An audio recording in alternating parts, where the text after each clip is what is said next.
السلام علیکم۔ اس کے لیے ہارون تم سے پہلے میرے سامنے جواب دے ہیں۔ تم میرے لیے ان سے پہلے ہو۔ انہوں نے میری وجہ سے تمہارے ساتھ ایسا ناروا سلوک کیا اور بہت برا کیا۔ یہ ان کو ہر صورت تم سے معافی مانگنی ہوگی۔ حرمن، مجھے ان کی معذرت کی ضرورت نہیں۔ تم ان سے کچھ مت کہنا۔ تم چپ رہو۔ میں جانتی ہوں مجھے کیا کرنا ہے۔ حرمن نے بگڑے تیوروں سے اس کی بات کاٹی تھی۔ کتنی خوش تھی میں تمہارے اور ہارون کے لیے، مگر میری ساری خوشی پر اوس پڑ چکی ہے۔ مجھے ذرا بھی اندازہ نہیں تھا کہ ہارون کی وجہ سے مجھے اس طرح تمہارے سامنے شرمسار ہونا پڑے گا۔ تم مجھے ان سے زیادہ عزیز ہو۔ ان کی سزا یہ ہونی چاہیے کہ میں ان سے قطع تعلق ہو جاؤں۔ حرمن کے غصیلے لہجے نے منزہ کو پریشان کیا تھا۔ حرمن، میں نے جو کچھ کہا اسے بھول جاؤ، مگر خدا کے لیے تم ہارون سے ناراض مت ہونا۔ وہ برداشت نہیں کر سکیں گے۔ مجھے تمہارے خلوص پر کوئی شک نہیں ہے۔ تم سے سب کچھ کہہ کر میں دل کا بوجھ ہلکا کرنا چاہتی تھی۔ میرا مقصد یہ بالکل نہیں تھا کہ تمہیں شرمسار کروں۔ کیا میں تم سے اپنے دل کی بات بھی نہیں کہہ سکتی؟ منزہ کے التجائی لہجے پر بھی اس کے تاثرات بگڑے ہی رہے تھے۔ میرے خدا، اب میں تمہیں کیسے سمجھاؤں؟ روحان سے انداز میں منزہ نے سر ہاتھوں میں تھام لیا تھا، جبکہ کنکھیوں سے اسے دیکھتی حرمن بامشکل اپنی مسکراہٹ لبوں میں دبا سکی تھی۔ بے شک اس نے اب واپس جا کر ہارون کو آڑے ہاتھوں لینا تھا، مگر فی الوقت منزہ کا پارا نیچے لانا بھی ضروری تھا، تاکہ آگے جب ہارون اسے معذرت کرنا چاہے تو وہ اس کی معذرت سننے کے لیے تو تیار ہو۔ سوٹ کیس بند کرتا وہ اس کی طرف متوجہ ہو اٹھا، جو حفظ زدہ تاثرات چہرے پر سجائے اسے ہی دیکھ رہی تھی۔ کاش میرے سوٹ کیس میں اتنی جگہ باقی رہ جاتی کہ تمہیں بھی ساتھ رکھ کے لے جاتا اس میں۔ شرارتی نظروں سے بیلا کو دیکھتا وہ مسکرایا تھا۔ مجھے ساتھ لے جا کر کیا کرو گے؟ تمہارے لیے تمہارے کام مجھ سے زیادہ ضروری ہیں، وہ حفت سے بولی تھی۔ تم جانتی ہو کہ یہ سچ نہیں ہے، مگر اب تم مجھے جاتے جاتے بھی شرمندہ کرو گی۔ میں صرف تمہیں یہ بتانا چاہتی ہوں کہ اس وقت مجھے تمہاری کتنی ضرورت ہے۔ مجھے احساس ہے ہر چیز کا، اسی لیے میں فکر مند بھی ہوں۔ تمہیں اس طرح چھوڑ کر جانا میرے لیے بھی مشکل ہے، مگر میں اپنے کانٹریکٹ کے خلاف جا کر کمپنی کا نقصان بھی نہیں کر سکتا۔ آپ ہی تمہارے ساتھ دن بھر رہیں گی۔ فاران اور فاریہ مستقل یہاں موجود رہیں گے، اور پھر حرمن بھی تو ہے تمہارے ساتھ۔ میں تمہیں فون کرتا رہوں گا۔ 3-4 دن کی تو بات ہے۔ اسے اپنے ساتھ لگائے دروازے کی سمت جاتا وہ اسے تسلی دے رہا تھا۔ کال بیل پر وہ گیٹ کی سمت بڑھ گیا تھا۔ مجھے پتا تھا مجھے الوداع کہے بغیر تمہارے دن نہیں کٹیں گے۔ شرارتی نظروں سے حرمن کو دیکھتا وہ ہنسا تھا اور اون کو اس کی گود سے لے لیا تھا۔ اتنے خوبصورت بچے کو گود میں لے کر گھر سے مت نکلا کرو، ورنہ بچہ اغوا کرنے کی FIR کٹ جائے گی۔ عثمان، اسے گھورتے ہوئے حرمن مسکراہٹ نہیں چھپا سکی تھی۔ تمہارا منہ کیوں لٹکا ہوا ہے؟ یہ لندن نہیں جا رہا، حرمن نے بیلا کو گڑکا تھا۔ میرے سامنے چیخ رہی ہو میری معصوم بیوی پر؟ خیال رکھنا اس کا ذرا بھی لاپرواہی کی تو میں واپس آ کر تمہارے شوہر کا حشر نشر کر دوں گا۔ عثمان کی دھمکی پر وہ بے ساختہ ہنسی تھی۔ اس وقت وہ ہوٹل کے روم میں موجود تھے۔ روم کا جائزہ لیتے کچھ ہی وقت گزرا تھا جب عروسہ کی کال آ گئی تھی۔ شکر ہے آپ خیریت سے پہنچ گئے۔ کھانا کھایا آپ نے؟ ہاں، کھانے کے بعد ہی ابھی روم میں آیا ہوں۔ بچے کیا کر رہے ہیں؟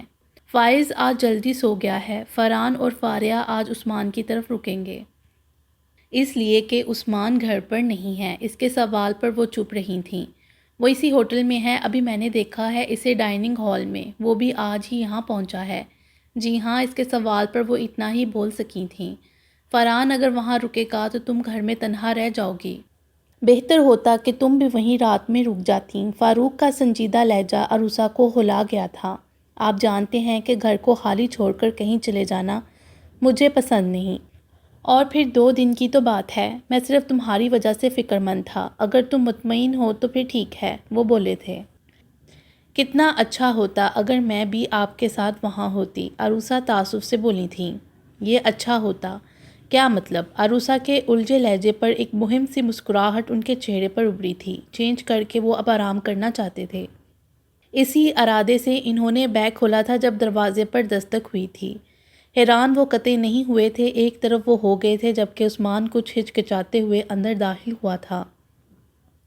کمپنی کے لیے پروموشن کے سلسلے میں آئے ہو؟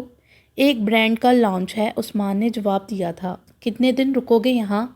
کوشش تو یہی ہے کہ 2-3 دن سے زیادہ نہ رکنا پڑے۔ تم یہاں اکیلے کیوں ہو؟ باقی مینجمنٹ کہاں ہے؟ باقی سب دوسرے ریسٹ ہاؤس میں ہیں۔ میں یہاں قیام کرنا چاہتا تھا تو میرا انتظام یہیں کروا دیا گیا۔ فرحان نے تمہیں بتایا ہوگا کہ میں اس ہوٹل میں ٹھہرا ہوں؟ سوال کرتے ہوئے فاروق نے باغور اسے دیکھا تھا۔ آپ یہاں کتنے دن رکیں گے؟ کچھ گڑبڑاہٹ کے ساتھ عثمان نے بات بدلنی چاہی تھی۔ جواباً فاروق نے بھی اس کے سوال کا جواب دینا ضروری نہیں سمجھا تھا۔ بیڈ سے اپنے کپڑے اٹھا کر وہ ایک پل کے لیے اس کی طرف متوجہ ہوئے تھے۔ بیٹھ جاؤ بول کر وہ واش روم کی سمت بڑھ گئے تھے۔ گہری سانس لیتا عثمان صوفے پر بیٹھ گیا تھا۔ اس کے لیے فاروق کی یہاں موجودگی حیران کن نہیں تھی۔ جس بینک میں وہ کام کرتے تھے، ان کی مین برانچ اس شہر میں تھی۔ بینک کی تمام برانچز کی سالانہ میٹنگ اسی شہر میں منعقد ہوتی تھی۔ ایک اہم پوسٹ پر ہونے کی وجہ سے فاروق بھی اپنی برانچ کی چند اہم شخصیات کے ساتھ اس سال بھی میٹنگ میں شرکت کے لیے یہاں پہنچے تھے۔ یہ اتفاق ہی تھا کہ ان کی میٹنگ اور برانڈ کے لانچ کی ڈیٹ ایک ہی تھی۔ یہ سچ تھا کہ اس نے فاروق کی وجہ سے اسی ہوٹل کو ترجیح دی تھی۔ شاید وہ تنہائی میں ان سے بات کرنے کے اس موقع کو گنوانا نہیں چاہتا تھا۔ چینج کرنے کے بعد فاروق واپس آئے تو وہ کمرے کا جائزہ لینے میں مصروف تھا۔ وہ احتراماً اٹھنا چاہ رہا تھا جب فاروق اشارے سے اسے روکتے دائیں جانب موجود سنگل صوفے پر براجمان ہو گئے تھے۔ تمہاری بیوی کو یہ خبر ہے کہ تم میرے ساتھ یہاں ہو؟ ان کے سوال پر وہ فوری طور پر جواب نہیں دے سکا تھا۔ واپس جاؤں گا تو بتا دوں گا۔ ان سے نظریں ملائے بغیر وہ بولا تھا۔ بہتر ہے کہ نہ بتانا۔ فاروق طنزیہ لہجے میں بولے تھے۔ آپ کی طرح اور بیلا کی طرح میں سچائی کو نہیں چھپا سکتا، وہ بولا تھا۔ کس سچائی کی بات کر رہے ہو تم؟ وہی سچائی جس کا سامنا آپ دونوں ہی نہیں کرنا چاہتے۔ کیا آپ دونوں کی انا اس رشتے، اس محبت سے زیادہ بڑی ہے جو آپ دونوں کے درمیان ہے؟ کس رشتے کی بات کر رہے ہو تم؟ اس رشتے کی جسے وہ ٹھوکر مار چکی ہے، تھوک چکی ہے، وہ جس رشتے پر آج تم اس رشتے کی بات کر رہے ہو۔ مجھے یہ بتانا چاہتے ہو کہ میں انا پرست ہوں؟ اپنی انا کے لیے میں سچائی سے نظریں چرائے بیٹھا ہوں؟ وہ جیسے پھٹ پڑے تھے اور عثمان یہی تو چاہتا تھا، سو خاموشی سے ان کو سنتا، ان کے مشتعل ہوتے تاثرات کو دیکھتا رہا تھا۔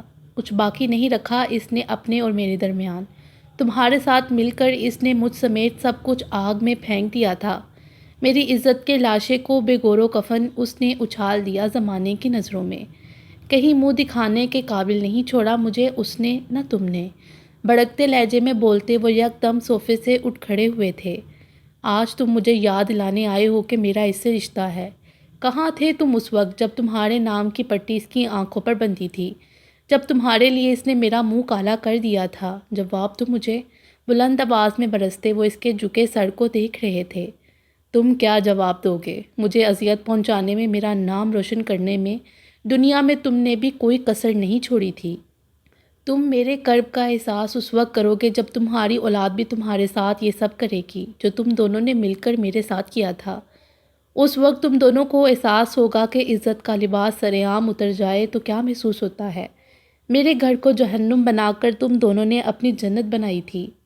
میرے زخموں نے مجھے مجبور کر دیا کہ میں اپنی ہی بیوی کا دشمن بن گیا۔ بھول بیٹھا اس کے احسانوں کو، تم دونوں کی طرح میں بھی احسان فراموش بن گیا۔ تم دونوں کو پروان چڑھانے کے لیے میری بیوی نے کیا کچھ نہیں کیا تھا تم دونوں کے لیے، مگر اپنی خوشیوں کے لیے تم دونوں نے یہ پرواہ تک نہیں کی کہ تمہارا عمل اس کی زندگی کے لیے کتنا خطرناک ثابت ہو سکتا ہے۔ یہ خود غرضی نہیں تو اور کیا ہے کہ تم نے اس کی محبت، اس کی کمزوریوں کا فائدہ اٹھایا تھا۔ میں تو تھا ہی برا، دشمن تھا تم دونوں کا، مگر اس کا کیا قصور تھا کہ وہ بھی دنیا سے منہ چھپاتی رہی، تمہارے باپ کی ناراضگی سہتی رہی، میرے اذیت ناک سلوک کو برداشت کرتی رہی۔ میں اس قابل بھی نہیں ہوں کہ ہاتھ اٹھا کر اللہ سے تم دونوں کے لیے یہی اذیتیں اور ذلتیں مانگوں جو تم دونوں کی وجہ سے میں اور میری بیوی سہنے پر مجبور ہیں، مگر کسی سے شکایت نہیں کر سکتے۔ سرخ آنکھوں سے وہ اس کے اترے چہرے کو دیکھ رہے تھے جو صوفے سے اٹھ کر ان کے مقابل آ گیا تھا۔ آپ کی ہر بات درست ہے، ہم دونوں آپ کے گناہگار ہیں۔ یہ آپ کا ظرف ہے کہ آپ بد دعا نہیں مانگ سکتے، مگر اللہ تو سب دیکھ رہا ہے۔ میں تو بہت پہلے ہی جان چکا تھا کہ آپ کا سب سے بڑا مجرم میں ہی ہوں۔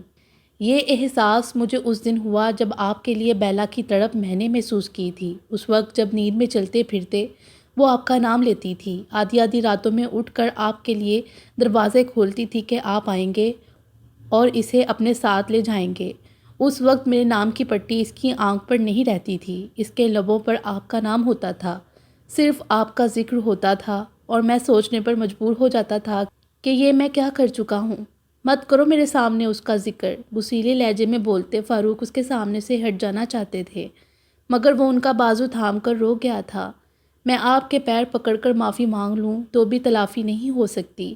آپ مجھے جو سزا دیں وہ کم ہوگی، مگر بیلا کے لیے سزا ناقابل برداشت تھی کہ آپ نے اس کے سر سے اس کی گھر کی چھت چھین لی تھی، جو گھر اس کے ماں باپ کا بھی تھا۔ آپ جانتے ہیں کہ جب آپ کی ماں اس دنیا سے چلی گئی تھیں تو وہ نیند میں ان کو ڈھونڈتی تھی، ان کو پکارتی تھی۔ آپ سے جدائی کا احساس اسے دوبارہ اسی حالت میں لے گیا تھا۔ وہ آج بھی آپ سے محبت کرتی ہے، آج بھی اس کی آنکھیں آپ کی منتظر ہیں۔ اس کے درزیدہ لہجے نے فاروق کے تاثرات کو مزید سخت کر دیا تھا۔ یہ بے معنی باتیں کر کے تم میرے دل کو اس کے لیے نرم نہیں کر سکتے۔ اگر اس کے دل میں میرے لیے عزت اور محبت کی رمق بھی ہوتی تو وہ میری دجیاں نہ بکھیرتی۔ کیا کرتا میں اسے گھر میں رکھ کر؟ میں اسے نہ نکالتا تو وہ خود چلی جاتی۔ تمہارے ساتھ کورٹ تک جاتے ہوئے اسے میری عزت کا لحاظ نہ رہا تو میں کیوں اسے عزت کے ساتھ موقع دیتا مزید تماشا لگانے کا؟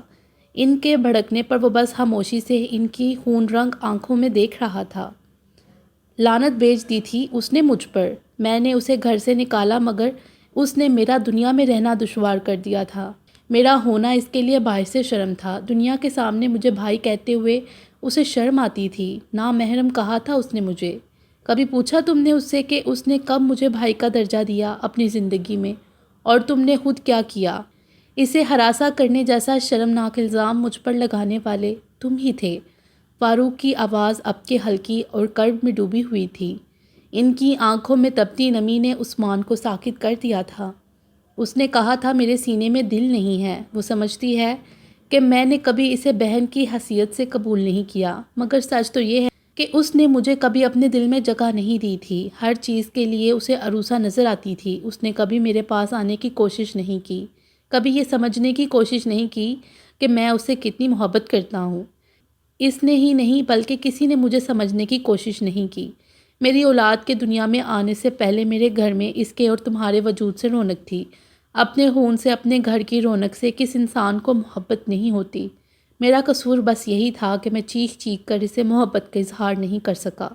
عروسہ کے بعد اگر کسی انسان نے مجھے سمجھا ہے تو وہ صرف برہان ہے۔ شاید اسی لیے تمہارے لیے اسے صاف انکار کرنے کے بعد میں یہ سوچنے پر مجبور ہو گیا تھا کہ برہان صرف تمہاری خوشی کے لیے، بیلا کے لیے کوئی غلط فیصلہ نہیں کر سکتا۔ برہان کے مایوس چلے جانے کے بعد میں نے بہت سوچا، یہ بھی کہ میرا انکار بیلا کے ساتھ ساتھ تمہاری زندگی بھی خراب کر دے گا۔ پھر میرے انکار سے آگے کیا اچھا ہو سکتا ہے؟ میرا انکار اس لیے بھی کمزور پڑنا تھا کہ تم نے خود کو اسٹیبلش کرنا شروع کر دیا تھا۔ میں برہان سے بات کرنے والا تھا، مگر شاید مجھے دیر ہو گئی تھی، یا پھر میرے مقدر میں ذلت خوار ہونا لکھا تھا۔ ان کے کمزور لہجے پر عثمان بس تنگ نظروں سے ان کو دیکھ رہا تھا جو ان کے سامنے سے ہٹتے تھکے تھکے انداز میں صوفے پہ بیٹھ گئے تھے۔ گہری خاموشی میں صرف وال کلاک کی حرکت کرتی سوئی کی آواز ابھر رہی تھی۔ احساس ندامت نے اسے مجبور کیا تھا کہ وہ ان کے سامنے گھٹنوں کے بل بیٹھ گیا تھا۔ نظر اٹھا کر فاروق نے اس کی جھکی آنکھوں کو دیکھا تھا۔ یہ میری بد نصیبی ہے کہ میں آپ کو سمجھ نہیں سکا۔ اپنی ضد اور غصے میں نہیں سوچ سکا کہ میں ایسا قدم اٹھانے جا رہا ہوں۔ اس خود غرضی کا شکار رہا کہ بعد میں سب ٹھیک ہو جائے گا، مگر کوشش کے بعد بھی میری زندگی مکمل نہیں ہو سکی ہے، کیونکہ جس کے لیے میں جائز و ناجائز بھول گیا تھا، اسی کی محرومی دور کرنے میں، اسے سچی خوشی دینے میں بری طرح ناکام ہو چکا ہوں۔ نہ وہ مکمل ہے، نہ میں ہو سکا ہوں۔ ہماری زندگی کو صرف آپ کی رضا، آپ کا ساتھ مکمل کر سکتا ہے۔ مجھے میری غلطیوں سمیت میرا خاندان قبول کر ہی لے گا، مگر بیلا کے لیے آپ کی سپورٹ کتنی اہمیت رکھتی ہے، آپ جانتے ہیں۔ اسے آپ کی ضرورت ہے۔ نادانی میں ضد میں اس نے آپ کی نافرمانی کی۔ اس نے غصے میں زبان سے جو کچھ آپ کے لیے کہا، اس کے لیے میں ساری زندگی آپ سے معافی مانگتا رہوں گا، مگر حقیقت تو یہی ہے کہ آپ اس کے لیے صرف بھائی ہی نہیں، باپ کا درجہ رکھتے ہیں۔ یہ درجہ آپ کے ماں باپ آپ کو دے گئے تھے۔ اپنی تمام تر ناراضگی کے باوجود آپ خود کو اس درجے سے نہیں ہٹا سکتے۔ باپ کا دل تو بہت بڑا ہوتا ہے۔ آپ نے اسے اولاد سمجھا ہے تو اسے معاف کرنے کا احسان بھی کر دیں۔ اس نے جو کیا میری وجہ سے کیا، میں نے اسے بھٹکایا، ہر سزا کا حقدار میں ہوں۔ ہر الزام اپنے سر لے کر اسے بری کرنے کی کوشش مت کرو تم۔ فاروق نے اس کی بات کاٹی تھی۔ بات اگر تمہاری ہے تو میں نے تمہیں اسی دن معاف کر دیا تھا جس دن فرحان کا ایکسیڈنٹ ہوا تھا۔ اس دن مجھے بس یہ یاد رہا کہ تمہارا خون میرے بیٹے کی رگوں میں زندگی بن کر دوڑ رہا ہے۔ میں اس کے لیے آپ سے معافی کی بھیک مانگوں تب بھی آپ اسے معاف نہیں کریں گے۔ اس کے التجائی لہجے پر کچھ مضطرب ہو کر فاروق صوفے سے اٹھ گئے تھے۔ دوسری جانب وہ اپنے قدموں پر اٹھتا بس منتظر نظروں سے انہیں دیکھ رہا تھا، جو کھڑکی کا پردہ سرکاتے باہر گہری ہوتی رات میں کچھ تلاش کر رہے تھے۔ رات کافی ہو چکی ہے، تمہیں اب اپنے روم میں چلے جانا چاہیے، اس کی جانب پلٹے بغیر وہ سرد لہجے میں بولے تھے۔ آپ مجھے یہ کہنے پر مجبور کر رہے ہیں کہ آپ نے صرف زبان سے اسے اولاد کہا مگر سمجھا نہیں۔ جو کہنا تھا کہہ چکے ہو یا مزید کچھ کہنا باقی ہے؟ اس بار فاروق نے کچھ برہمی سے اسے دیکھا تھا۔ کہنے کے لیے اگر کچھ ہے تو بھی آپ سننا کہاں چاہتے ہیں؟ اگر اسے محروم رکھ کر آپ کو تسلی ملتی ہے تو ساری زندگی کام کیجیے گا اور یہی دعا کیجیے گا کہ میری اولاد بھی مجھے وہی اذیت پہنچائے جو اذیت میری وجہ سے آپ کو ملی ہے۔ سرخ چہرے کے ساتھ بولتا وہ رکا نہیں تھا، جبکہ فاروق ساکت نظروں سے بند دروازے کو دیکھتے رہے تھے۔ گرین ایریا میں روشن لائٹس پھیلے سناٹے کو عجیب تاثر دے رہی تھی۔ ٹیرس کی باؤنڈری وہاں موجود تھی۔ رات دھیرے دھیرے گزرتی جا رہی تھی مگر اس کی آنکھوں میں نیند کا نام و نشان تک نہ تھا۔ وہ جانتا تھا کہ اگر اس وقت احمد حسین یا فاطمہ نے اسے یہاں دیکھ لیا تو وہ ان کے کسی سوال کا تسلی بخش جواب نہیں دے سکے گا۔ سب کے سامنے خود کو نارمل ظاہر کرتے رہنا آسان نہ تھا۔ وہ نہیں چاہتا تھا کہ احمد حسین اور فاطمہ اس کے دل و دماغ میں جاری سرد جنگ سے واقف ہوں، مگر ایک ہی چھت کے نیچے رہتے ہوئے وہ دونوں کب تک ہرمن اور اون سے اس کی لا تعلقی سے نا واقف رہ سکیں گے؟ آج ایک ہفتے بعد ہرمن واپس آ چکی تھی۔ اس کی موجودگی نے اس حد تک اس کے اعصاب کو منتشر کر رکھا تھا کہ وہ بیڈ روم میں جانا ہی نہیں چاہتا تھا۔ اس کا سامنا تو کیا وہ خود سامنا کرنے کے قابل نہیں تھا۔ یکدم عقب میں ابھرتی آہٹ کو پہچانتے ہوئے اس کے اعصاب مزید تن گئے تھے۔ جبڑے سختی سے آپس میں پیوست ہوئے تھے۔ اس نے پلٹ کر دیکھنے کی کوئی کوشش نہیں کی تھی۔ دوسری جانب اس کی پشت کو دیکھتے ہوئے ہرمن کا وجود گلیشیئر بننے لگا تھا۔ کوئی شک نہیں رہ گیا تھا کہ وہ تنہائی میں بھی اس کا چہرہ نہیں دیکھنا چاہتا تھا۔ جس انسان نے اسے اپنے دل کے تخت پر بٹھا رکھا تھا، عزت و محبت کے بلند مقام اس کے لیے اپنے دل میں محسوس کر رکھے تھے، آج وہی انسان ایک نگاہ تک اس پر ڈالنے کا روادار نہیں تھا۔ ہر مقام اور محبت بڑے دل کی سلطنت کی حکمرانی سے محروم ہو کر اگر اب وہ زمین کے پھٹ جانے، اس میں سما جانے کی آرزو نہ کرتی تو اور کیا کرتی؟ اس کی سانسیں حلق میں پھنسنے لگی تھیں مگر آج سامنا تو کرنا ہی تھا۔ ایسا نہیں ہے کہ صرف بابا کی ہدایت پر میں تم سے معافی مانگنا چاہتی ہوں۔ فرش پر نظریں جمائے اس نے بامشکل بولنا شروع کیا تھا۔ میں جانتی ہوں کہ معافی ہر اذیت کا ازالہ نہیں ہو سکتی۔ تمہارا ہر عمل درست اور جائز تھا۔ ہر بار زیادتی اور ذلت کو خاموشی سے نہیں سہا جا سکتا۔ میں اسی سلوک کی مستحق تھی۔ تم نے ٹھیک کہا تھا، میں احسان فراموش ہوں۔ سب کی محبتیں سمیٹ کر میں نے بدلے میں سب کو تکلیفوں کے سوا کچھ نہیں دیا۔ تم میرے لیے خوشیاں جمع کرتے رہے، میرے جڑوں تک پہنچنے کی کوشش کرتے رہے۔ میری زندگی کا سب سے بڑا خلا تم نے پر کر دیا، میری ذات کو، میری آج اور کل کو مکمل کر دیا، مگر میری آنکھوں میں ضد اور ہٹ درمی کا پردہ پڑا رہا۔ تمہیں سب کچھ کہہ جانے کا حق ہے، ہر وہ برا لفظ جس کی میں مستحق ہوں۔ میں نے تم سے جو غلط کہا، جو بھی غلط کیا، میں ہمیشہ اس کے لیے شرمندہ رہوں گی۔ تم مجھے معاف کرو یا نہ کرو، یا پھر جو تمہارا دل کہتا ہے وہ کرو، مگر میری غلطیوں کی سزا تم اپنے بیٹے کو مت دو۔ لرزتے لہجے میں بولتی وہ ایک پل کو رکی تھی۔ بکھرتے دل کو سنبھالتے ہوئے اس کی آنکھوں سے گرم قطرے ٹپکتے دودھیائی فرش پر گرے تھے۔ تمہیں اب احساس ہوا ہے کہ تم نے مجھ سے شادی کر کے غلطی کی، مگر میں پہلے سے جانتی تھی کہ تم یہ غلطی کر رہے ہو۔ تمہیں روکنے کی کوشش بھی کی تھی، کیونکہ میں جانتی ہوں کہ میں تمہارے قابل نہ پہلے تھی نہ اب ہوں۔ تمہیں مجھ سے نہیں بلکہ کسی ایسی عورت کو اپنی زندگی میں شامل کرنا چاہیے تھا جو یک لخت اس کی آواز حلق میں گھٹ گئی تھی جب جھکی نظروں کے سامنے اسے احساس ہوا تھا کہ عارش کچھ کہے بغیر تیز قدموں کے ساتھ اس کے سامنے سے گزرتا ٹیرس سے جا رہا ہے۔ ساکت کھڑی وہ نظر تک نہ اٹھا سکی تھی۔ اسے اپنا دل ڈوبتا محسوس ہو رہا تھا، جانے کتنے لمحوں بعد وہ اپنے بے جان قدموں کو بمشکل حرکت دینے کے قابل ہوئی تھی۔ بیڈ روم کے نیم وار دروازے کے قریب اس کے قدم رکے تھے۔ آن کی مدھم آوازیں اس کے کانوں تک پہنچی تھیں۔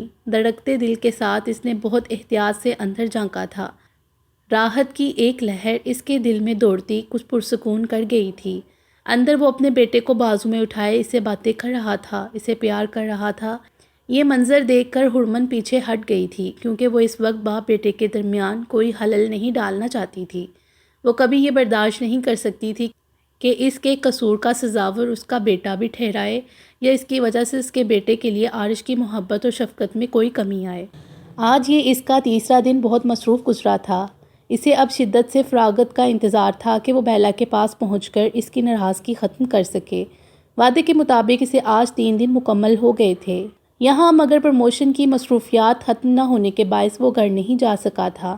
آج صبح جب اس نے بیلا کو فون پر بتایا کہ وہ آج یہاں سے نہیں نکل سکے گا تو توقع کے عین مطابق کوئی جرا کیے بغیر بیلا نے رابطہ منقطع کر دیا تھا۔ عثمان کو اندازہ تھا کہ یہ اس کے غصے کا اظہار ہے۔ اس وقت وہ اپنے روم کا لاک کھول رہا تھا جب اچانک فاروق کی پکار نے اسے چونکا دیا۔ پہلے دن فاروق اور اس کے درمیان جو گفتگو ہوئی تھی، اس کے بعد آتے جاتے چند بار اتنا سامنا ضرور ہوا تھا، مگر سلام دعا کے علاوہ دونوں کے درمیان کوئی بات نہیں ہوئی تھی۔ مگر اب وہ حیران ہوتا ان کی طرف متوجہ تھا۔ میں کچھ دیر میں ایئرپورٹ جانے کے لیے نکل رہا ہوں، سوچا تم سے ملتا جاؤں۔ آپ واپس جا رہے ہیں؟ اس کے بے ساختہ انداز پر فاروق نے بغور اسے دیکھا تھا۔ بالکل، تم کب واپس پہنچو گے؟ بس کل تک اور پرسوں تک لازمی پہنچ جاؤں گا۔ ہو سکے تو آپ ہی کو سمجھا دیجیے گا، کہہ رہی ہیں سب کچھ چھوڑ کر گھر پہنچو۔ میں غیر ذمہ دار نہیں ہوں، مگر یہاں کا کام ادھورا چھوڑ کر گیا تو کمپنی کو نقصان اٹھانا پڑے گا۔ آج صبح صبح فون پر عروسہ کی پھنکاروں پر اس کی ان سے جھڑپ ہو گئی تھی۔ وہ جانتا تھا کہ اس سے غلطی ہو گئی ہے، ایسے نازک وقت میں اسے بیلا کے قریب ہونا چاہیے تھا، اسی لیے وہ اور دل برداشتہ تھا، سو فاروق سے کہہ گیا، ہاں میری بات ہوئی تھی عروسہ سے، کہا تو میں نے بھی ہے کہ تم یہاں کوئی تفریح میں مصروف نہیں ہو، بہرحال پرسوں تک پہنچ جاؤ تو بہتر ہے۔ ان کے کہنے پر عثمان نے اس بات میں سر ہلایا تھا۔ عروسہ تمہارے گھر پر ہی ہے، وہیں رہنا ہے اسے فی الحال، کیونکہ تم یہاں ہو، پریشان مت ہونا۔ ان کے نرم لہجے پر وہ بس خاموشی سے انہیں دیکھ رہا تھا۔ اپنا خیال رکھنا، اور الوداعی کلمات کہتے وہ یکدم رکے تھے کہ عثمان نے آگے بڑھ کر ان کو گلے لگایا تھا۔ رات بہت زیادہ نہیں بیتی تھی، مگر ہر سمت عجیب ہنک، خاموشی اور سناٹے کا راج تھا۔ گرین ایریا کی کچھ لائٹس آف ہونے کی وجہ سے نہ بہت زیادہ روشنی تھی نہ بہت تاریکی۔ اوس میں بھیگی گھاس پر چلتے ہوئے اس نے آسمان کا جائزہ لیا تھا۔ ستاروں سے سجے آسمان کی رونق بھی اس کے دل پر اثر انداز نہیں ہوئی تھی۔ گہری سانس لے کر اس نے اپنے گھٹن کو دور کرنے کی ناکام کوشش کی تھی۔ تنہائی اور خالی پن کا احساس روح تک میں سرایت کر جائے تو رات کی تاریکی بھیانک اندھیرے میں بدل جاتی ہے، اور یہ اندھیرا صرف باہر نہیں ہوتا، وجود کے اندر تک پھیل جاتا ہے۔ رات کی تاریکی اور اندھیرے کا فرق سمجھ آ جاتا ہے۔ اس کی چونکتی نگاہیں مین گیٹ سے نمودار ہوتی سوئک کے ساتھ ہی پارکنگ کی سمت گئی تھیں۔ چند لمحوں بعد اس نے عارش کو پارکنگ سے باہر آتے دیکھا۔ وہ یقیناً اس کی وہاں موجودگی سے باخبر ہو گیا تھا۔ اسے اپنی طرف آتا دیکھ کر وہ خود ہی اس کی سمت بڑھ گئی تھی۔ نیوی بلو شرٹ کی سلیوز کونیوں سے ذرا نیچے تک فولڈ کیے وہ اپنے دراز قد کے ساتھ پورے کا پورا اس کی آنکھوں میں اترتا چلا گیا تھا۔ میں بیلا کے پاس آئی ہوئی تھی، واپسی پر سوچا یہاں ٹھہر کر تمہارا انتظار کر لوں۔ ہرمن کو اندازہ تھا کہ وہ کوئی سوال نہیں کرے گا، سو خود ہی مخاطب کر لیا، جانتے ہو میں نے کئی بار چاہا کہ جب یہاں سناٹے بول رہے ہوں، دور دور تک کوئی نہ ہو تو ہم دونوں یہاں واک کریں۔ اس کے پیچھے ہی چلتی وہ بول رہی تھی۔ کچھ حیرانگی کے ساتھ عارش کو اس کی جانب دیکھنا پڑا تھا۔ ڈیپ ریڈ اسکارف کے اوپر اس نے شیشوں اور ریشم کے کام سے سجی ڈارک میرون شال بھی لے رکھی تھی۔ ایک عجیب سا سکون اس کے دلکش چہرے پر بہت تم تراک سے چھایا ہوا تھا۔ وہ دوبارہ اس کی سیاہ شفاف آنکھوں میں دیکھ نہیں سکا تھا۔ تم نے میری کالز ریسیو نہیں کی تھیں۔ اگر بابا مجھے اطلاع نہ دیتے تو مجھے پتہ ہی نہیں چلتا کہ تم انسٹیٹیوٹ کے کسی کام میں مصروف ہو۔ اس کی لا تعلقی کے باوجود لفٹ میں ہرمن نے پھر اسے مخاطب کیا، مگر وہ بددستور خاموش تھا۔ فاطمہ اس کے انتظار میں ہی جاگ رہی تھی۔ کچھ دیر تک وہ ان سے ہی کوئی بات کرتا رہا۔ جب کمرے میں آیا تو توجہ اون نے کھینچ لی، جو اپنے بلینکٹ میں لپٹا گہری نیند میں تھا، مگر عارش کی پدرانہ محبت کو جھنجھوڑ گیا تھا۔ صبح وہ اسے پیار کر کے آفس کے لیے نکلا تھا تو اب رات کا یہ وقت ہو گیا تھا۔ فاطمہ ٹھیک ہی ناراض ہوتی تھی کہ اپنے بیٹے کو وہ زیادہ وقت نہیں دیتا۔ دروازے پر رکی ہرمن خاموشی سے اسے دیکھتی رہی تھی، جو اون پر جھکا ہوا تھا۔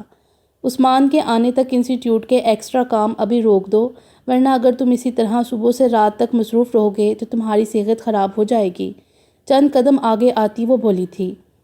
اون کے نرم گلابی گالوں کو پوروں سے سہلاتے ہوئے عارش نے اس کی آواز سنی ضرور تھی، مگر نظر اٹھا کر اس کی جانب نہیں دیکھا تھا۔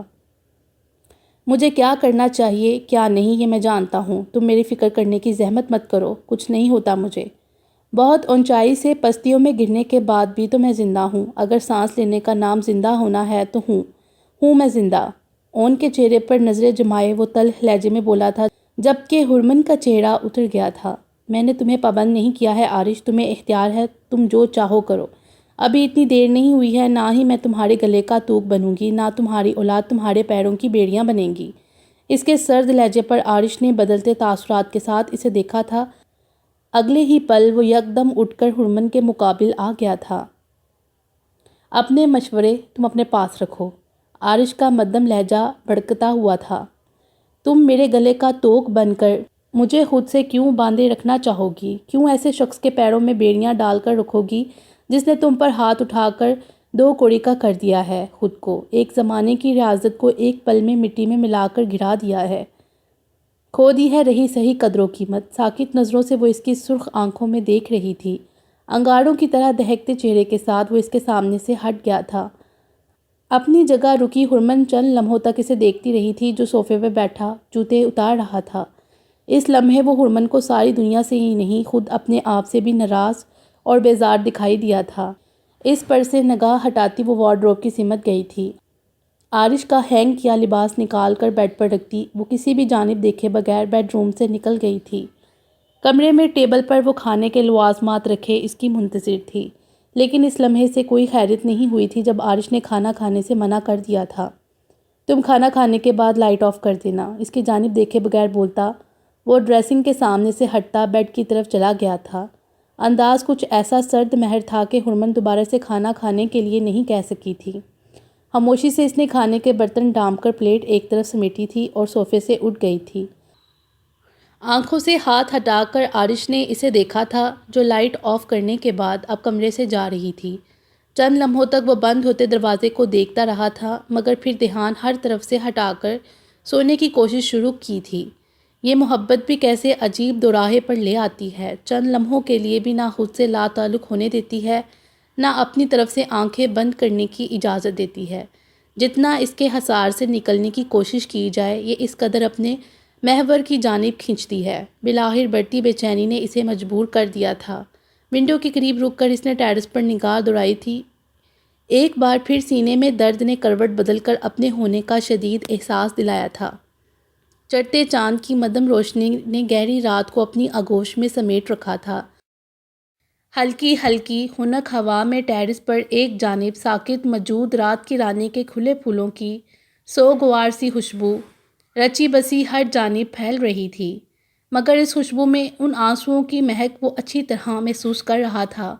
پنجرے کی سفید جالیوں سے پیشانی ٹکائے وہ عقب میں قدموں کی چھاپ سے انجان نہیں رہی تھی۔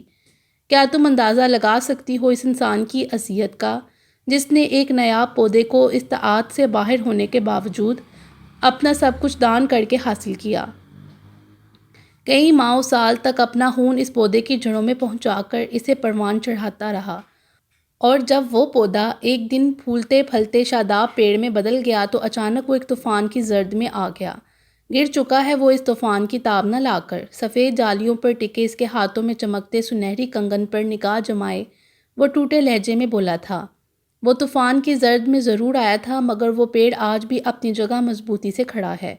ہرمن کے لرزتے لہجے میں آنسوؤں کی نمی گلی ہوئی تھی۔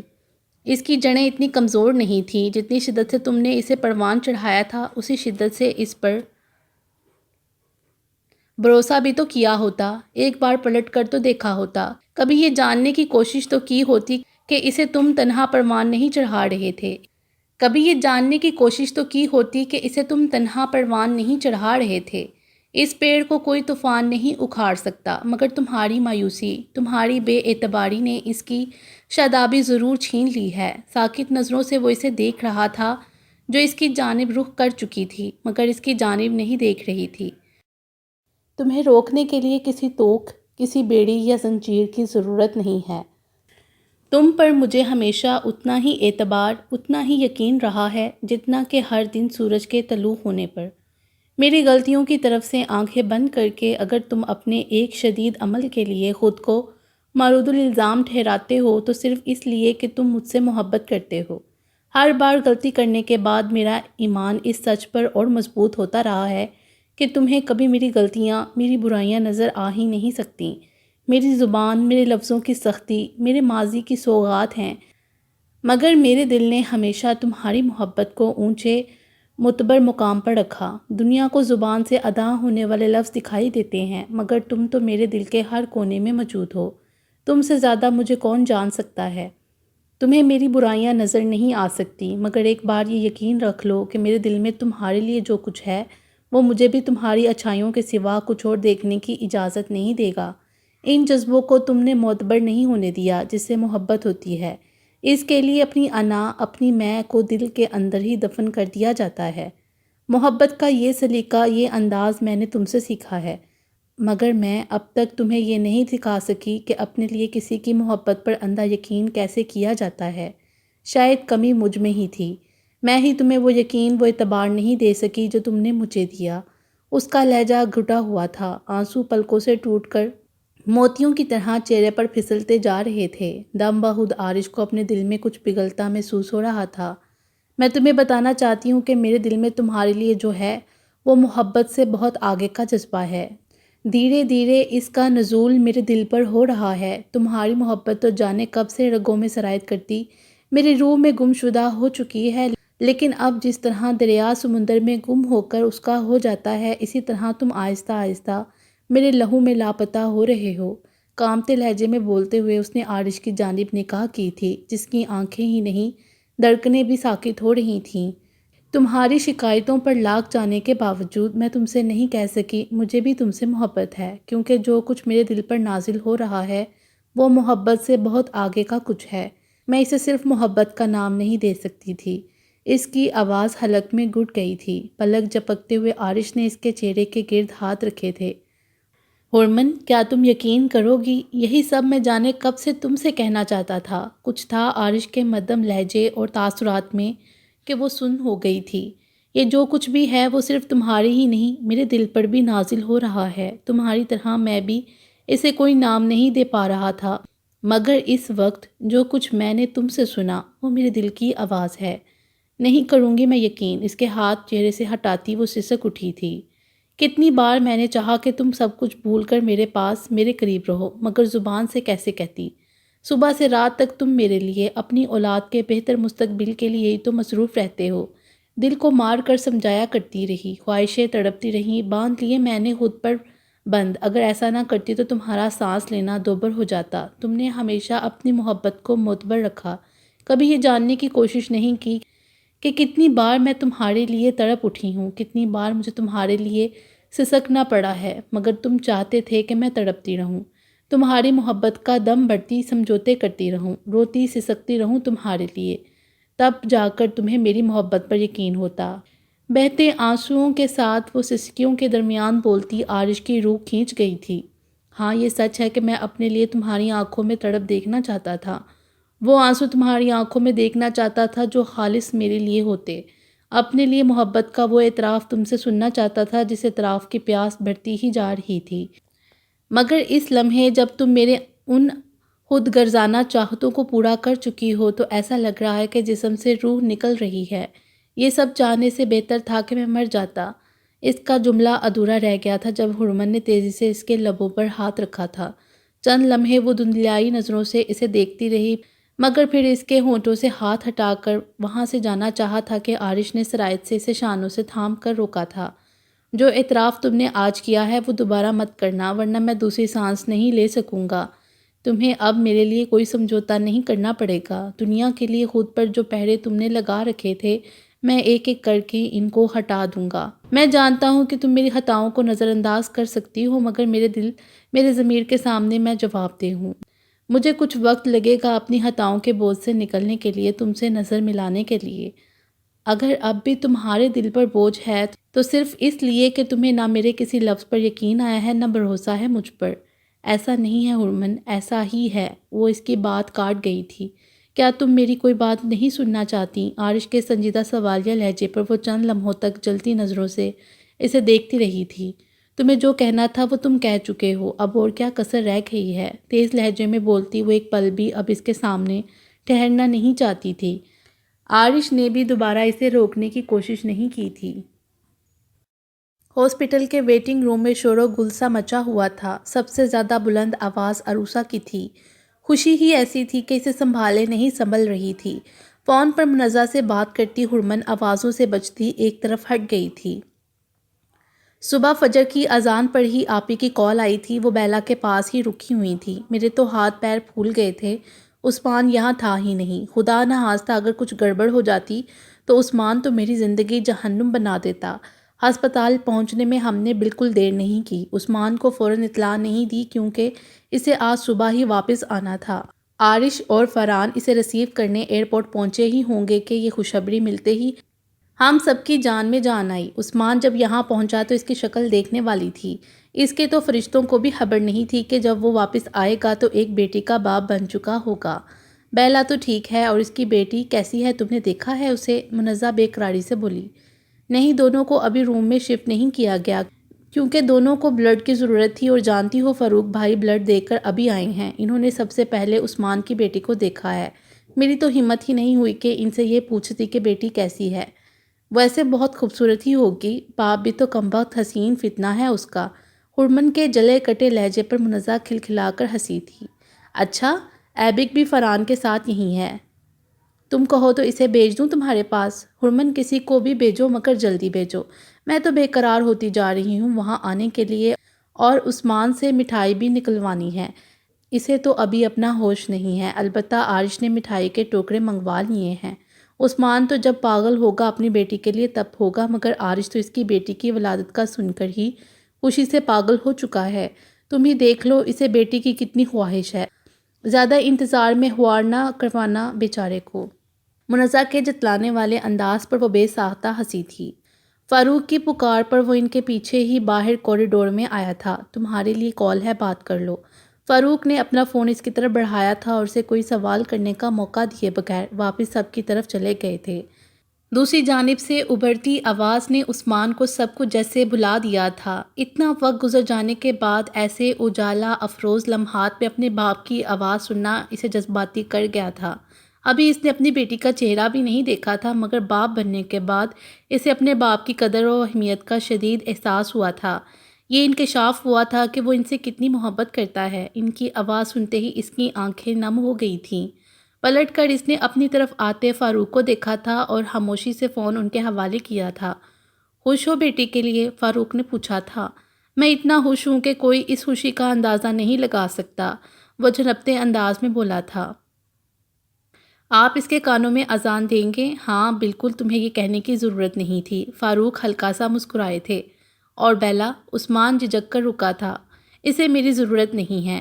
ان کے سرد لہجے پر عثمان کچھ بول نہیں سکا تھا۔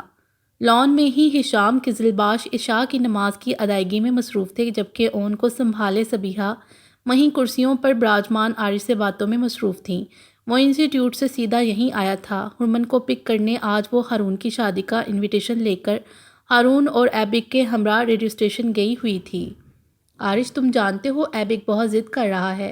ہارون کی شادی تک حرمن کو یہیں روکنے کے لیے، بلکہ ہم سب بھی یہی چاہتے ہیں، مگر پتہ نہیں کیوں مجھے عجیب وہم ستا رہے ہیں۔ ہارون کی شادی سے زیادہ حرمن کو دیکھنے اور ملنے کا تجسس رشتہ داروں کو یہاں کھینچ کر لا رہا ہے، اور میں نہیں چاہتی کہ حرمن کسی کی نظروں میں آئے۔ جیسے جیسے شادی کے دن قریب آ رہے ہیں میرا خوف بڑھ رہا ہے۔ یہی دڑکا لگا رہتا ہے کہ اب اگر ہماری خوشیوں کو کوئی بد نظر لگ گئی تو۔ میں یہ چاہتی ہوں کہ حرمن شادی کے موقع پر ہی سب سے ملے۔ تم، فاطمہ اور احمد بھائی اس کے ساتھ موجود رہو گے تو میرے دل کو ڈارس ملتی رہے گی۔ صبیحہ کچھ اضطراب میں خدشات سے آگاہ کر گئی تھیں۔ میں حرمن کے لیے آپ کے جذبات اور احتیاط کو سمجھ سکتا ہوں۔ آپ کو اس کے لیے جو بہتر لگتا ہے وہ کیجیے۔ عارش نے ان کو مطمئن کیا تھا۔ عارش، ابھی مجھے موقع ملا ہے تم سے پوچھ رہی ہوں کہ کیا تمہارے اور حرمن کے درمیان کوئی ناراضگی ہے یا اس سے کوئی غلطی ہوئی ہے؟ صبیحہ کے اچانک سوال پر وہ چونک اٹھا تھا۔ آج وہ مجھے کچھ پریشان نظر آ رہی تھی۔ میرے بہت پوچھنے پر اس نے بس یہ کہا کہ وہ کوشش کے باوجود نہ ایک اچھی بیوی بن پا رہی ہے اور نہ ہی ایک اچھی ماں۔ وہ ایسا کیوں سوچ رہی ہے؟ کب سے ایسا سوچ رہی ہے؟ کچھ بتا ہی نہیں رہی۔ تم سے اس لیے ذکر کیا کہ مجھے یقین ہے کہ تم شاید کوئی وجہ جانتے ہو۔ بغور اس کے سنجیدہ ہوتے تاثرات دیکھتی صبیحہ پوچھ رہی تھیں۔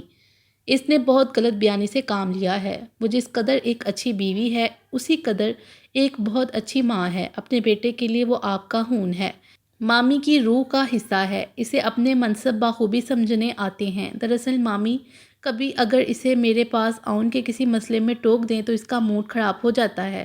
شاید آج اسی موڈ میں وہ آپ سے یہ سب کہہ گئی، ورنہ ہمارے درمیان کوئی ناراضگی نہیں۔ آپ بالکل مطمئن رہیں۔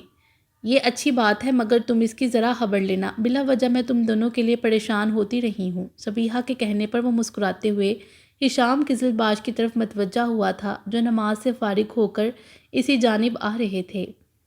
ٹیرس کے چکر لگاتا وہ بار بار رسٹ واچ پر نگاہ ڈالتا جا رہا تھا۔ حرمن نے ابھی پھر کال کر کے اسے دھمکی دی تھی کہ منزہ کو برتھ ڈے وش کرنے والا وہ پہلا شخص ہونا چاہیے۔ حرمن کی ہدایت پر ہی اس نے کیک، فلاورز اور وشنگ کارڈ ایبک کے ذریعے منزہ کی طرف روانہ کر دیے تھے۔ اب وہ شدت سے منتظر تھا منزہ کی آواز سننے کے لیے۔ اسے یقین سا تھا کہ آج وہ اس کی کال اگنور نہیں کرے گی۔ احساس ندامت کے علاوہ بھی بہت کچھ تھا جو اسے مجبور کر رہا تھا کہ بس اب ہر حال میں منزہ کو راضی کرنا ہے، ازالہ کرنا ہے اس زیادتی کا جس کا وہ مرتکب ہوا تھا۔ Happy birthday Munazza. Call receive ہوتے ہی وہ بول اٹھا تھا۔ جانتی ہو میرے لیے اس جملے میں سب سے خوبصورت چیز کیا ہے؟ اس کی خاموشی پر وہ بولا تھا، تمہارا نام۔ میری یہ دل سے خواہش ہے، دعا ہے کہ تمہاری زندگی میں آنے والا ہر دن ایک نئی خوشی لے کر آئے۔ میں ہمیشہ تمہیں مسکراتا اور خوش دیکھنا چاہتا ہوں، صرف اس لیے نہیں کہ تمہارے ذریعے میں کچھ خوبصورت جذبوں سے متعارف ہوا ہوں، نہ صرف اس لیے کہ تم ایک بہت اچھی انسان ہو، اور میں تمہیں خوش اس لیے دیکھنا چاہتا ہوں کیونکہ میں چاہتا ہوں، اور جسے چاہا جاتا ہے اس کے چہرے پر اپنے حصے کی مسکراہٹیں بھی سجا دینے کا دل چاہتا ہے۔ گمبھیر لہجے میں بولتا وہ ایک پل کے لیے منزہ کی دھڑکنوں کو روک گیا تھا۔ آپ نے جو فلاورز، کارڈ اور کیک بھیجا اس کے لیے بہت شکریہ، اور اس کے لیے بھی جو کچھ آپ نے کہا۔ منزہ کا لہجہ نارمل تھا۔ میں نے تو اور بھی بہت کچھ کہا ہے تمہیں۔ اس وقت وہ سب یاد دلا کر مزید نادم کرنا چاہتی ہو؟ ہارون کے گہرے لہجے پر وہ چپ رہی تھی۔ تم جانتی ہو شادی میں کتنا کم وقت رہ گیا ہے؟ جی ہاں، آپ سے زیادہ مجھے اس چیز کا افسوس ہے۔ منزہ کا سپورٹ لہجہ اسے چند لمحوں کے لیے خاموش کر گیا تھا۔ میں نے کتنی بار تم سے ملنا چاہا، مگر تم نے حرمن کو انکار کر دیا، اس چیز کے لیے کہ فون پر تم مجھے سننا نہیں چاہتی۔ ہر بار میرے لیے یقین کرنا مشکل ہو جاتا ہے کہ تم میرے لیے بھی اتنی بے رحم ہو سکتی ہو، وہ بجھے لہجے میں بولا تھا۔ بے رحمی کے مظاہرے کرنے کا حق کیا صرف آپ کے پاس ہے؟ منزہ کا لہجہ چبھتا ہوا تھا۔ منزہ، میری غلطیاں کیا اس جذبے سے زیادہ طاقتور ہیں جو جذبہ ہمارے درمیان ہے؟ آپ سوال پر سوال کرتے رہیں مگر میں جواب دینے کی پابند نہیں ہوں، وہ سرد مہری سے بولی تھی۔ اتنا غصہ، اتنی بے روحی منزہ، میں اس منزہ کو ڈھونڈ رہا ہوں جس کے لہجے میں میرے لیے اجنبیت نہیں ہوتی تھی، جس کا خیال میرے لیے ٹھنڈی چھاؤں جیسا تھا۔ میں آنے والے وقت کو اپنی ندامتوں کی نظر نہیں کرنا چاہتا، نہ ہی اب کسی طور خود غرضی کا ثبوت دے سکتا ہوں۔ حرمن یا عارش کے لیے ہی صحیح تم نے مجھے قبول کرنے سے انکار نہیں کیا، لیکن آج میں کہتا ہوں کہ جو تمہارا دل کہتا ہے وہی کرو، خود پر جبر نہ کرو۔ یقین کرو کہ میں تم پر کوئی آنچ نہیں آنے دوں گا۔ شاید اس کے بعد میں تمہاری نظر میں پہلے جیسا نہیں مگر تھوڑا بہت مقام تو حاصل کر سکوں گا۔ اگر تمہیں تھوڑا سا بھروسہ بھی ہے مجھ پر تو مجھے اپنی رضا بتا دو، تم چاہو گی تو ہر الزام اپنے سر لے کر میں خود اپنا راستہ الگ کر لوں گا۔ ہارون کے گہرے مدھم لہجے میں کچھ ٹوٹا ہوا سا تھا۔ تعلق بنانا، بگاڑنا، بگاڑ کر پھر بنانا شاید آپ کے لیے بہت آسان ہے ہارون۔ آپ نے زندگی کے بہت سخت اور دشوار مراحل طے کیے ہیں، بہت ہمت ہے آپ کے پاس، بہت مضبوط ہیں آپ، مگر میرے اعصاب اس حد تک مضبوط نہیں ہیں۔ آپ کو لگتا ہے کہ یہ میرا غصہ، یہ بے روحی جسے میں اپنی تسکین کے لیے آپ کو تکلیف دینے کی خاطر استعمال کر رہی ہوں، مگر یہ سچ نہیں ہے۔ سچ تو یہ ہے کہ اگر آپ کا میں سامنا نہیں کرنا چاہتی، آپ سے بات کرنے کا حوصلہ میں خود میں نہیں پاتی، تو صرف اس لیے کہ میں آج بھی صدمے میں ہوں۔ آپ میرے لیے وہ مسیحا تھے جسے دیکھ کر میری ساری تکلیفیں، پریشانیاں دور ہو جایا کرتی تھیں، وہ مسیحا جو اپنے لہجے کی تاثیر سے ہی رگوں میں نئی زندگی دوڑا دیتا تھا۔ اس مسیحا نے جب نظریں پھیریں تو میری روح تک بکھر گئی۔ اس وقت میرے لیے بھی یقین کرنا مشکل تھا کہ وہ آپ ہی تھے جس تک میں اپنی انا کو کچل کر خود گئی تھی اور خالی ہاتھ واپس آئی تھی۔ لرزتے لہجے میں وہ بولتی جا رہی تھی، میں نے حرمن یا عارش کے لیے آپ کے ساتھ زندگی گزارنے کا فیصلہ نہیں کیا ہے۔ ہر چیز کے باوجود یہ فیصلہ میں نے اپنے لیے، اپنے دل کے لیے کیا ہے، جو میری ایک نہیں سنتا، جو آج بھی آپ کو اپنا مسیحا مانتا ہے۔ آپ نے جن وجوہات کی بنا پر وہ سلوک کیا، کچھ غلط فہمیوں کا آپ شکار رہے، میں اس سب کو سمجھ سکتی ہوں، مگر تکلیف اس بات کی ہے کہ ایسی کوئی وجہ بھی ہو سکتی ہے جس کے لیے آپ مجھ سے قطع تعلق ہو سکتے ہیں، نگاہیں بدل سکتے ہیں۔ آپ کے لہجے کی شرمندگی، آپ کی ندامت مجھے بے چین رکھتی ہے۔ آپ کی معذرتیں ہر بار مجھے اذیت سے دوچار کرتی ہیں، کیونکہ ہر سچ کے باوجود آپ میری نظر میں آج بھی بلند ہیں، آج بھی میرے دل کے اسی مقام پر ہے جہاں آپ کے علاوہ کبھی کوئی نہیں ہو سکتا۔ میں آج یہ اعتراف کرنے پر اس لیے مجبور ہوئی ہوں کیونکہ میں بار بار آپ کو اپنے سامنے جھکتا نہیں دیکھ سکتی۔ بس اتنا اور کہنا چاہتی ہوں کہ یاد رکھیے گا، آپ میری مجبوری ضرور ہو سکتے ہیں مگر کمزوری نہیں۔ لہجے کی نمی بمشکل چھپاتی وہ خاموش ہو گئی تھی۔ لیکن تم میری کمزوری ضرور بن چکی ہو، وہ گہرے لہجے میں بولا تھا۔ پتہ نہیں کیوں میری ذات سے انہی انسانوں کو صدمے پہنچتے ہیں جن سے میں اپنی زندگی سے زیادہ محبت رکھتا ہوں۔ سمجھ نہیں آتا کہ میں نے خود پر ظلم کیا ہے یا تم پر۔ وہ سب جو بھی تھا، لیکن آج میں تم سے وعدہ کرتا ہوں کہ زندگی کے کسی موڑ پر میں اپنے اور تمہارے درمیان ایسی کسی وجہ کو نہیں آنے دوں گا جو تمہارے لیے تکلیف کا سبب بنے۔ میرا رب میرے دل کا حال جانتا ہے، وہی میرا اعتبار تمہارے دل میں دوبارہ قائم کرے گا۔ وہ پر یقین لہجے میں اسے مخاطب تھا جو بالکل خاموش تھی۔ جو بھاگتے بھاگتے تھک جائیں وہ سائے رک بھی سکتے ہیں، جو بھاگتے بھاگتے تھک جائیں وہ سائے رک بھی سکتے ہیں۔ چلو توڑو قسم و قرار کر لیں، ہم دونوں جھک بھی سکتے ہیں۔ بہت کچھ تھا ہارون کے سحر انگیز گمبھیر لہجے میں۔ وہ جانتی تھی کہ اس سحر سے وہ کبھی نہیں نکل سکتی۔ کل کا دن بہت اچھے سے گزارنا، خوش رہنا، کوئی تمہاری مسکراہٹوں کی خوشبو کا منتظر رہے گا۔ اس کا دلکش لہجہ منزہ کے دل کو چھو کر گزرا تھا۔ اب روبرو آؤ گی تو جو چاہے سزا دے لینا، میں قبول کروں گا، پھر شاید میں تمہیں سمجھا سکوں کہ تم میرے لیے کیا ہو۔ اب اجازت، ریڈیو پہنچنا ہے مجھے۔ تھینکس فار ایوری تھنگ، وہ بولی تھی۔ اتنا فارمل ہونے کی ضرورت نہیں محترمہ، ویسے مجھے پتہ ہے تم لیٹ نائٹ تک میرا شو سننے والی ہو۔ بالکل نہیں، آپ کو سننے والے بہت ہیں، مجھے ضرورت نہیں، وہ حفظ زدہ لہجے میں بولی تھی۔ اچھی بات ہے مگر سچ تو سچ ہے، وہ بولا تھا۔ وہ لائن ڈسکنیکٹ کر گئی تھی۔ باقی انشاءاللہ اگلی ویڈیو میں۔